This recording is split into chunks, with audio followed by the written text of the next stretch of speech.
नमस्कार दोस्तों, मेरा नाम है मनीष कुमार सिंह और आप देख रहे हैं 4 PM महाराष्ट्र। दोस्तों, महाराष्ट्र में आजकल रोज कुछ न कुछ पॉलिटिकल हैपनिंग हो रही है और कुछ ऐसे छन-छन की न्यूज़ आती हैं जिसको देखकर, पढ़कर बड़ा इंटरेस्ट आता है। इंटरेस्ट इसलिए आता है क्योंकि हर एक बार किसी नए चौराहे पर जाकर के राजनीति खड़ी हो जाती है कि अब किस मोड़ की तरफ जाएगी, राइट जाएगी या लेफ्ट जाएगी, सीधे जाएगी या पीछे जाएगी। अभी आप देख लीजिए अजित पवार के नेतृत्व वाली जो एनसीपी है, इनसे जुड़ी रोज खबरें आती हैं और रोज कुछ ना कुछ अपडेट आते रहते हैं। और अब ऐसा लगता है कि बीजेपी और अजित पवार का जो गठबंधन है, इंडिया अलायंस जो बनी हुई है महाराष्ट्र में, ये बहुत दिन नहीं चलने वाला है। इसका कारण भी मैं आपको बताऊंगा, लेकिन सबसे पहले मैं आपको बताता हूँ कि अजित पवार की जो पत्नी है सुनित्रा पवार, वो राज्यसभा के लिए जो है उन्होंने नामांकन कर दिया है। और कहा जा रहा है कि इसमें छगन भुजबल का नाम भी शामिल था और उन्हें ना करके अब सुनेत्रा पवार को आगे किया गया है। क्या इस बात से छगन भुजबल नाराज चल रहे हैं? ये भी अपने आप में एक खबर निकल के सामने आ रही है। छगन भुजबल जो है, उन्हें पहले नासिक की सीट, आपको याद होगा नासिक की सीट जो लोकसभा की है, वहां से पहले उन्हें टिकट देने की बात कही जा रही थी। काफी नाम आया कि नासिक लोकसभा सीट से छगन भुजबल लड़ सकते हैं, लेकिन उन्हें प्रत्याशी नहीं बनाया गया और ना ही वो लड़े। अब ऐसे में क्योंकि वो बड़े नेता हैं अजित पवार की जो एनसीपी है उनके, और ऐसे में अब फिर से उनका नाम पीछे करके सुनीता पवार का नाम आगे कर दिया गया है। तो क्या इससे वो नाराज हो गए हैं? बहुत सारी रिपोर्ट्स आ रही हैं जिसमें कहा जा रहा है कि छगन भुजबल जो है उन्हें नहीं अच्छा लग रहा है, उन्हें नाराजगी है इस बात से। लेकिन छगन भुजबल खुद क्या कह रहे हैं? छगन भुजबल एक मीडिया इंटरेक्शन उन्होंने किया और बोला कि ये सब तो वो बहुत सालों से देखते आ रहे हैं और ये इनके लिए कोई नई बात नहीं है। ये छगन भुजबल कहा है उन्होंने कि मेरे लिए कोई नई बात नहीं, ये सब कुछ बहुत पहले से मैं देखता आ रहा हूँ और नाराजगी वाली कोई बात नहीं है। हमने मंत्रिमंडल की हमारी मीटिंग हुई थी और हमने सब मिलकर ये फैसला किया है। सुनील तटकरे भी कुछ ऐसा ही कह रहे हैं कि हमारे मंत्रिमंडल की मीटिंग हुई थी और उसमें जो है ये फैसला किया गया कि सुनेत्रा पवार को जो है आगे रखा जाए। अब ऐसे में क्या छगन भुजबल के पास कोई और ऑप्शन बचता है कि वो नाराज अगर होते भी हैं नहीं भी होते हैं, लेकिन अगर मंत्रिमंडल में ये तय हो गया है कि उन्हें बनाया जाए, तो छगन भुजबल के बाद ऑप्शन भी क्या बचता है? खैर, आपको बता दूं कि छगन भुजबल जो है वो लोकसभा सीट से जब वो नहीं लड़े थे तो उनका दर्द भी छलका था जब उन्होंने कहा था कि विधानसभा चुनाव में 80 से 90 सीटें जो है वो एनसीपी को मिलना चाहिए, अजित पवार के एनसीपी को। तो इस पर देवेंद्र फडणवीस जो है उन्होंने भी कहीं मीडिया इंटरेक्शन में बोला था कि बीजेपी बड़ी पार्टी है तो ज्यादा सीटों पर लड़ेगी। और छगन भुजबल के 80 से 90 सीटों पर लड़ने वाली बात पर किसी भी नेता ने और कोई कमेंट नहीं किया था, नहीं ये कहा गया किसी और पार्टी की तरफ से ये कहा उनके अलायंस पार्टी से कि हाँ हम दे देंगे, ऐसा कुछ भी सुनने में नहीं आया। लेकिन छगन भुजबल ने जो है 80 से 90 सीटें मांगी थी।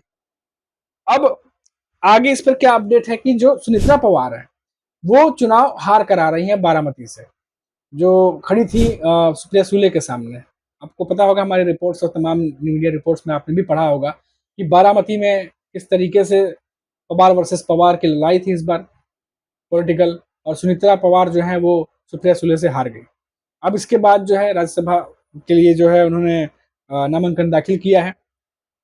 और आगे अब क्या कुछ खबरें आ रही हैं, क्योंकि अजीत पवार की जो एनसीपी है उसमें बहुत सारी एक साथ कई सारी खबरें आ रही हैं।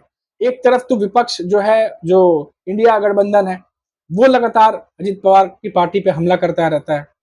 ऊपर से अजीत पवार खुद अपने ही पार्टी में जो है वो इन दिनों घिरे दिखाई दे रहे हैं। उनके नेता उनसे सवाल पूछ रहे हैं और दिल्ली में जो है कोई मंत्रिमंडल भी उन्हें जो है नहीं दिया जा रहा। और खासतौर पर ये भी रिपोर्ट्स है कि उन्हें रुकने के लिए कह दिया गया है। और ऐसे में अजीत पवार जो है उन्होंने भी बीजेपी को रुकने के लिए कहा हुआ है कि किस तरीके से मंत्रिमंडल में उन्हें कोई जगह दी जाती है या नहीं दी जाती है, उनके किसी बड़े नेता को कुछ बनाया जाता है या नहीं बनाया जाता। अब ये तो समय बताएगा, वेट एंड वॉच की स्थिति में अभी बीजेपी भी है और अजित पवार भी है। और ये खबर तो आपने सुनी होगी कि कैबिनेट में जो है वो जगह नहीं मिल रही थी, प्रफुल्ल पटेल को राज्य मंत्री बनाने के लिए कहा गया तो उसने अजित पवार ने मना कर दिया, प्रफुल्ल पटेल ने भी मना कर दिया क्योंकि वो कैबिनेट मिनिस्टर रह चुके हैं। तो अब वो राज्य मंत्री कैसे बने? वो तो डिमोशन होगा, प्रमोशन नहीं होगा। तो ये सारी बातें जो घटनाक्रम घट रही है, इससे एक ही साफ बात इशारा निकल के जो सामने आ रहा है कि बीजेपी और अजीत पवार के एनसीपी के बीच में बहुत कुछ गड़बड़ चल रहा है। बहुत कुछ वैचारिक जो है वो मतभेद भी दिखाई दे रहे हैं। कुछ कुछ बातें जो है वो नहीं मानी जा रही एक दूसरे की। और इन सबके बीच एक और रिपोर्ट निकल के सामने आ रही है कि आरएसएस जो संघ है उन्हें बीजेपी जो एनडीए अलायंस में जो अजीत पवार की मौजूदगी है वो उन्हें पसंद नहीं आ रही। पहले भी जो है ऐसी रिपोर्ट्स आई थी कि अजीत पवार से वो चाहते हैं कि अलग हो जाए और उद्धव ठाकरे से जो है रिश्ते सुधारे जाए, ऐसे आरएसएस और संघ चाहता है, ऐसी रिपोर्ट्स आ रही थी। अब उसके बाद जो सिचुएशन बना हुआ है, जो सर्कमस्टांस बने हुए हैं महाराष्ट्र की राजनीति में, इसको देख के ऐसा लगता है कि बीजेपी और अजीत पवार की जो अलायंस है, ये जो एनडीए अलायंस बनी हुई है, जिसमें एकनाथ शिंदे की शिवसेना, अजीत पवार की एनसीपी और बीजेपी, क्या ये कितने दिन चलने वाली है? क्या विधानसभा के चुनाव से पहले ही अजीत पवार बीजेपी से अलग हो जाएंगे? ऐसा लग रहा है, इसके चांसेस दिखाई दे रहे हैं महाराष्ट्र की राजनीति में। अगर ये सवाल है तो इसका जवाब है कि हाँ, कुछ हद तक ऐसे समीकरण बनते दिखाई दे रहे हैं, क्योंकि अजीत पवार जो है वो लगातार अपनी बातों को मनवा पाने में असफल दिखाई दे रहे हैं।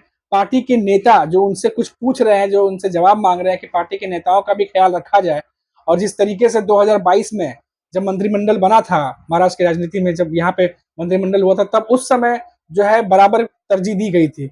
उसके बाद कहा गया था कि एक और मंत्रिमंडल का विस्तार करेंगे जिसमें अजीत पवार के और भी नेताओं को जो है वो जगह मिलेगी, लेकिन वो अभी तक दूसरा हुआ नहीं। और अब दिल्ली में भी जो है वो उन्हें कोई मंत्री पद नहीं मिल रहा। अब ऐसे में जो है अजीत पवार के सामने क्या रास्ते खुलते हैं? क्या वो शरद पवार की पार्टी में वापस जाएंगे? ये भी बहुत बड़ा सवाल है। क्या वो अगर अजीत पवार अगर शरद पवार की पार्टी में वापस जाते हैं तो फिर विधानसभा में क्या समीकरण बनेंगे? और क्या वो वापस जाते हैं तो शरद पवार उनको वापस अपनी पार्टी में शामिल करेंगे?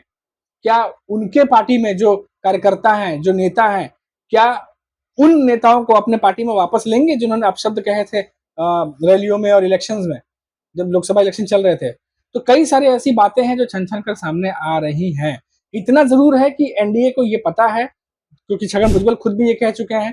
छगन भुजबल ने कहा था कि लोकसभा इलेक्शन जो है खत्म हो चुका है, लेकिन विधानसभा चुनाव से पहले हमें रास्ते के पत्थर साफ करने होंगे, तभी हम अपनी परफॉर्मेंस ठीक कर सकते हैं। हमें सोचना होगा कि कैसे जो आदिवासी हैं, जो किसान हैं, या जो मुस्लिम समुदाय हमसे अलग क्यों हुआ, हमें वोट कम क्यों पड़े, हमें ज्यादा मतदान क्यों नहीं मिला। इन सब बातों पर जो है हमें सोच विचार करना होगा और पार्टी को इस पर बैठ के मंथन करना होगा। ये बात छगन भुजबल कह चुके हैं और एनडीए ये बात जानती है। एनडीए अलायंस के महाराष्ट्र में अगर सुधारना है परफॉर्मेंस, विधानसभा चुनाव में अगर अच्छा करना है, तो बहुत सारे काम हैं जो उन्हें करने पड़ेंगे, लेकिन समय इतना नहीं बचा है। और ऊपर से उद्धव ठाकरे, उन्होंने तो अब महाराष्ट्र की जो कह सकते हैं टूर, वो भी प्लान कर लिया है कि अब महाराष्ट्र में वो दौरे करेंगे जल्द से जल्द। क्योंकि अभी 2 दिन पहले ही यूबीटी ग्रुप की बैठक हुई थी, जहां संजय राउत भी मौजूद थे, उद्धव ठाकरे भी मौजूद थे, और संजय राउत ने उस मीटिंग के बाद ये भी कहा कि 3 महीने बाद हम सरकार बदलने वाले हैं। अब सरकार बदल जाएगी 3 महीने बाद। और वहीं अभी आपने सुना कि शरद पवार जो है उन्होंने भी कहा है, किसानों से मिलने गए थे वो, और किसानों से मिलने के बाद उन्होंने कहा कि हम आपकी परेशानियों को लेकर के सरकार से बात कर रहे हैं, अगर सरकार नहीं सुनती है तो 4 महीने बाद मैं सरकार बदल दूंगा। ये पूरे कॉन्फिडेंस से शरद पवार ने ये बात कही है। तो ये सब देख करके ये लग रहा है कि एक तरफ इंडिया गठबंधन है जो पूरी तरीके से तैयार बैठा है, और वहीं एक तरफ एनडीए गठबंधन है जहां बहुत कुछ करने की जरूरत है। अब पार्टी जो है उनमें आपस में ही एनडीए गठबंधन में बहुत सारी बातें निकल के आ रही हैं, मनमुटाव की बातें निकल के आ रही हैं। तो जमीन लेवल पे कितनी तैयारी कर पाएंगे 3 महीने में, या अपने पार्टी के नेताओं को कितना संभाल पाएंगे 3 महीने में, ये अपने आप में बहुत बड़ा सवाल है। तो ये जो सब कुछ चीजें मैंने आपको बताई, ये एक समीकरण था, एक खबर के साथ में एक छोटी सी एनालिसिस भी थी कि किस तरीके से महाराष्ट्र की राजनीति अपनी दशा दिशा तय कर रही है, और जो रोज रोज अपडेट निकल के सामने आ रहे हैं उसकी वजह से आने वाले भविष्य में महाराष्ट्र की राजनीति किस करवट बैठ सकती है। तो अभी के लिए फिलहाल इतना ही, और आप देखते रहिए 4 PM महाराष्ट्र। तब तक के लिए मुझे इजाजत दीजिए। नमस्कार।